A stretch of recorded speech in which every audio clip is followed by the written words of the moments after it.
Today is March 8th, 2024, and we're making a gardening video.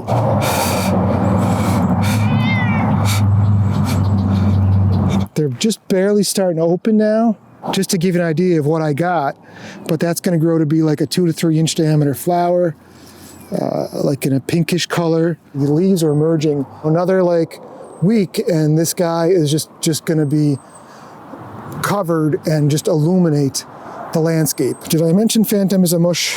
An Andromeda that looks like this is more the exception rather than the rule. Here's my allium lucky balloons. March 8th, and we have bee. I don't know, buddy. Is it working for you? You seem to be doing a lot of circling. So how's everybody doing? I hope you're having a great winter and enjoying the first beautiful day. We've had, Phantom says hi to everybody.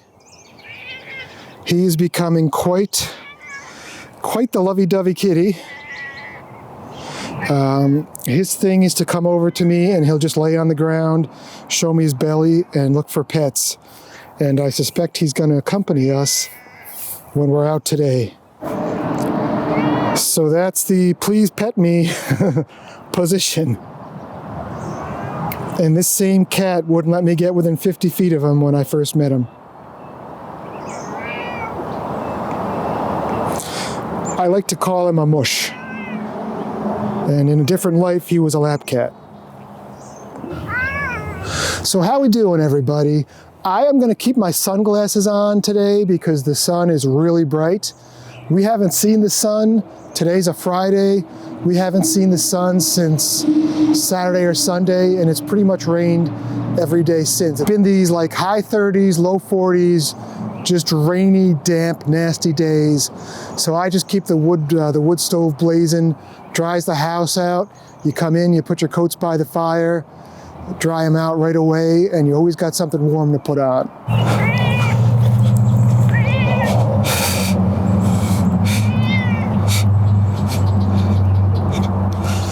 So I'm gonna get some food for Phantom so he doesn't follow me around, especially when I get near the road. Oops. So we'll be right back, folks.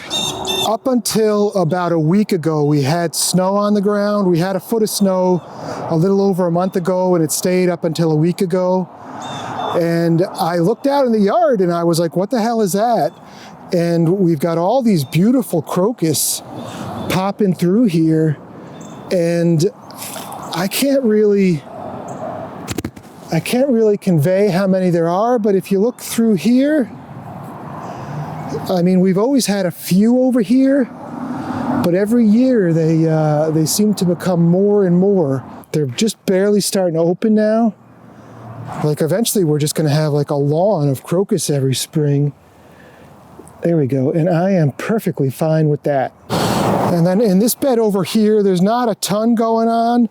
I left my milkweeds last year because they say it's better for some insects to burrow in them and overwinter. So I really want to leave them as long as I can, but it's very difficult because they're ugly. But I guess in the end, nature works with whatever it's got. So it needs to have some dying plant matter for other things to survive. This is actually forget-me-not, Myosotis sylvatica, and it's a very heavy, you see there's like all these little basal rosettes of leaves here. They self-sow like crazy. So my wife planted them here like 8 or 10 years ago, and every year I think they're gone, and then just over the course of the winter, they'll actually grow up and come back. And they've started, you see in the gravel here as well, there's some more forget-me-nots in there. And forget-me-nots I'm not a huge fan of. They're gorgeous for like a week or two every year, but then you've got what looks like weeds coming up all over your garden. I'm not gonna go out of my way to kill them. I just don't really go out of my way to favor them either. Diversity is good. So that's how I kept Phantom from circling my feet and tripping me. We had a maple snap in half last year. You see this stump here? And I'm not a fan of cutting down beautiful old maples, but with sugar maples, at some point they get very snappy and they get older. So, you know, this tree snapped in half. I had one other one we took down in the back of the property that over the course of the last 5 years has been losing tree-sized limbs. So we did have those 2 trees taken down. Maybe 5 days ago, you know, this is where the trunk fell, and I did come out, put some soil in the low spots and spread some seed. And as soon as the weather warms, this seed's gonna grow, so rather than getting weeds, we're gonna have grass filling this spot. Okay, so this is kind of weird. This is a swath I have on the other side of the property where I usually plant the daffodils, but I added a row of crocus along the outside of the bed when I bought those crocus. So this is the other crocus I bought, which really shouldn't be in bloom yet, but just to give you an idea of what I got. And so now we've got that early crocus bloom, and then we'll transition right over into the daffodils. And then I did plant some Casablanca, I think they're Oriental lilies, which will give me something going on in June or July. So that's going to give me a really nice staggered bloom. Behind here, we've actually got a Katsura tree, which is Cercidophyllum japonicum. And I want to take off. You see this one branch coming this way? Up until last year, there was a sugar maple that was about 12 to 16 inches in diameter growing over here. So if you look at this Katsura tree, it was growing that way. So this branch at the bottom was reaching for the sunlight. Well, the sun rises there anyways. But I don't like this big heavy branch. It's heading towards my wires. So I want to get rid of this, get a little bit more light into this bed. Look at the root coming down here. And I can't imagine this tree is more than about 15 years old. But Katsura trees have very shallow root systems. So as you're looking at this tree, like again, look at how shallow that root system is. And then it goes all the way, like it's even on the surface of the soil to the edge of the canopy. And it's going to be very hard, you know, it gets harder and harder to grow things in this bed because this Katsura tree is just soaking up all the nutrients, providing shade, and making the soil much drier. So Katsura trees, just be careful. They've got shallow root systems, and they also spread the roots quite far. So I wouldn't really recommend it in the middle of a lawn as a lawn tree or as a tree for a garden. Phantom has finished his snack, and he's now looking for some more pets. I've got some Lenten rose on this side of the house, which don't really look like they're doing too much. And I always debate whether to leave the foliage and protect the flowers, because the flowers come out early. Lenten rose, the flowers come out around Easter, or remove the foliage. And it really depends on the year. Some years you can cut all the foliage off, and if it doesn't get too cold too late, you'll be fine. And then other years you'll just have a really hard freeze late in the season, and it'll just you know, knock your whole plant back. But I did just want to show you, I do have a flower here on my Lenten rose, so this counts as a flower too, and it's March 8th. It's not quite opening yet, but that's going to grow to be like a 2 to 3 inch diameter flower, like in a pinkish color that again is going to add something early in the season. This is, I'll find the name of it. It's a honeysuckle that's very popular, growing. You see this arch, maybe you can barely see this arch, growing on both this arch and then this little trellis back here. I planted these little like 6 inch tall, nothing honeysuckles, and they kind of lingered for about a year. And then last year they just like took off. And this year I'm looking forward to where it's going to be kind of overwhelming and look overgrown. And I look forward to it. But you see, look at how big, are we in the sun? Look at how big the stems have gotten on this guy. And I don't know if the sun's going to let me do this, but you've got a little bit of the honeysuckle is actually, the leaves are emerging. The honeysuckle is there because I do get some hummingbirds, and I put this out there for them. Here we are, it's March 8th, and my cornelian cherry is full of blooms.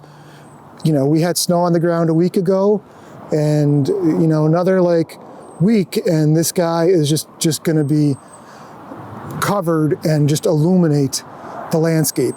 Looking forward to that. Did I mention Phantom is a mush? So every day he usually comes out and helps me feed the birds.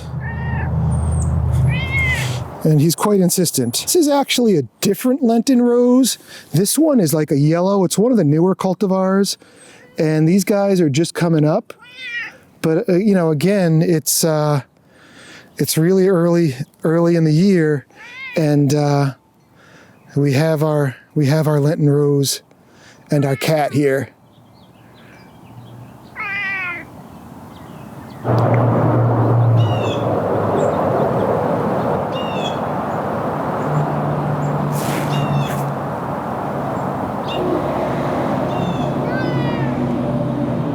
And then I've got this swath of daffodils right over here, and then there's some more over there, which just light up the landscape for a couple weeks every year. I've said for several years, I mean, when your daffodils are this crowded, they really need to be divided. The way I divided these to get them here, and the way I would divide these if I wanted more of them in the yard, is you would actually wait for the foliage to start drying out, and then you just dig up this whole clump, and there's easily 15 to 20, anything from larger daffodils to smaller bulbs in there. So then you just go ahead and plant 3 to 5 back in the hole, and you're left with probably enough bulbs for another 3 or 4 holes with what's left here. And you'd be surprised, because you think if you divide them, you're going to have less flowers, but the foliage is so tight, things are so tight in there, that you're actually, I'm getting less flowers because they're competing for nutrients and light. This is a really old variety. I don't know what it is. It's not a huge flower, but it's gorgeous, so I just go with it, and frankly, it's just a lot of work to dig all these up.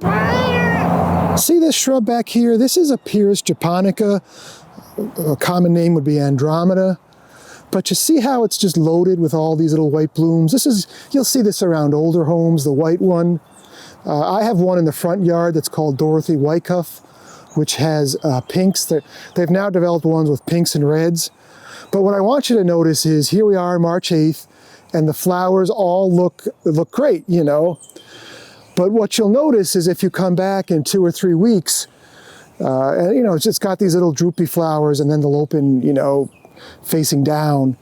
But if you come back in 2 or 3 weeks, what you'll notice is quite often there'll be a late frost, and all these flowers will turn brown because the late frost gets them. The foliage is usually okay, but there's often quite a bit of dieback in your Andromedas. I'm showing you this Andromeda, and you're like, wow, that's so cool, we should get one. And you should, but just know that an Andromeda that looks like this is more the exception rather than the rule. Hey, Phantom.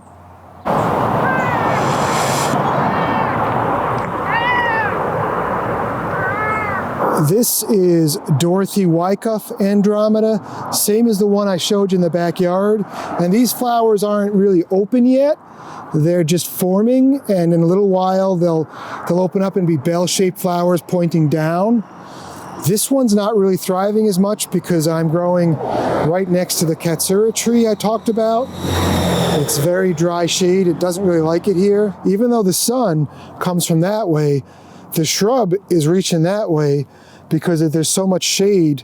There's so much shade on that side, so the plant is reaching for the light. I've had these here for like 3 years now, and they're very reliable bloomers with these really nice pastel pink. It's kind of actually more of a hotter pink color, but you see all these buds.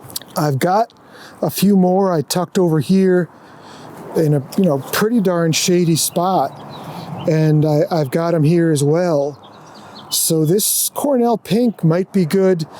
Once it blooms, it just kind of blends into the background. For a shady spot, I think it'll work. The last thing I want to show you is kind of cool. 2 things, actually. So the first thing is, I went to the Hartford Flower Show this year, so I picked up allium Allium Lucky Balloons, Miss Lucy Oriental Lily, and then Broken Heart Oriental Lily. And it was kind of cool. There was a vendor there, and all they just had was like boxes with bulbs, and they'd give you a little bag, and you'd put them in the bag. And I think it was like around $20 a bag. So there's my Allium Lucky Balloons. Broken Heart and Miss Lucy, they now have double Oriental Lilies. And I think one of these was like a nice pink. So there's my Oriental Lilies.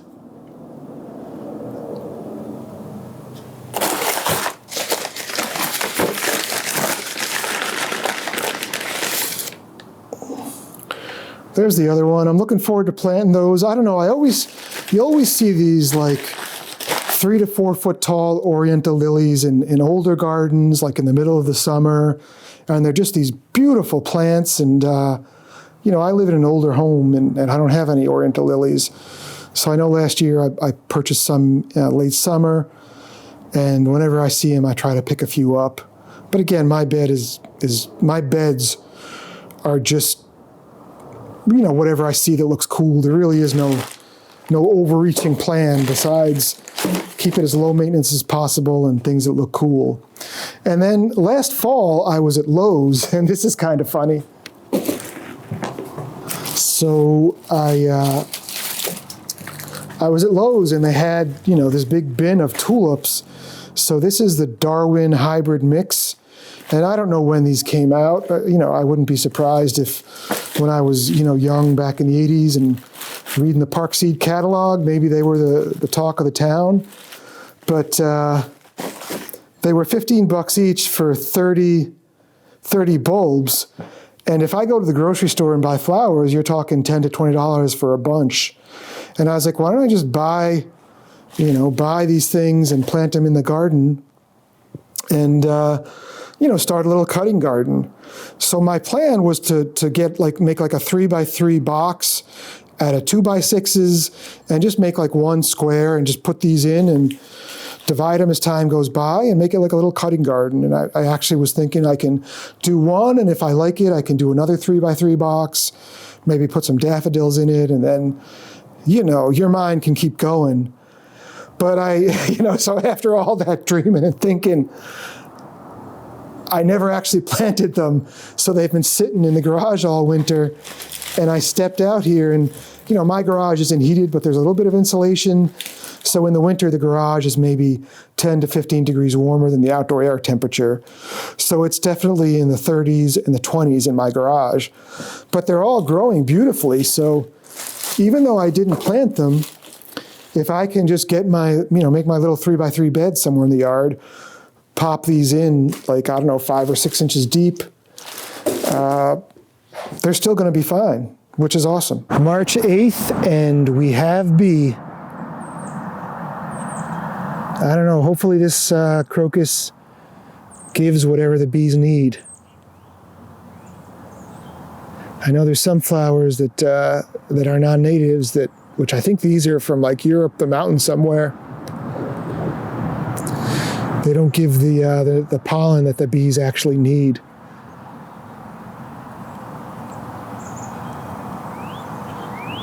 It was like 35, 38 degrees this morning, and this guy's up and at 'em. We got another bee over here. I like this dark purple color a little bit better, but you know, if they're growing and they're happy and it's early March, I really can't complain too much about anything. Just like I'm sure this bee is like, yeah, it may be from the European mountains, but at least I'm getting something here. All right, folks. Well, thanks a lot for watching. I hope you maybe learned something on this little garden tour. And I look forward to seeing you folks next time. Take care.